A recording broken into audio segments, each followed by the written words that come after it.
Nahulog sa kamay ng mga otoridad ang isang aktibong babaeng pulis at isang hinihinalang drug pusher sa ikinasang buy-bust operation ng mga otoridad sa barangay San Isidro, Coronadal City.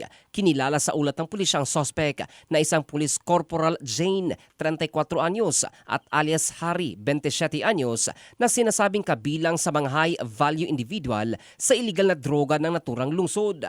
Ayon sa investigasyon, matagumpay munang nakabili ng hinihinalang shabu ang pusher buyer mula kay alias Harry. Ngunit nang maghinala umano ang sospek sa kanyang katransaksyon, sumigaw ito ng may pulis at nagtangkang tumakas papasok sa kanyang bahay. Agad naman siyang hinabol at naaresto ng mga operatiba.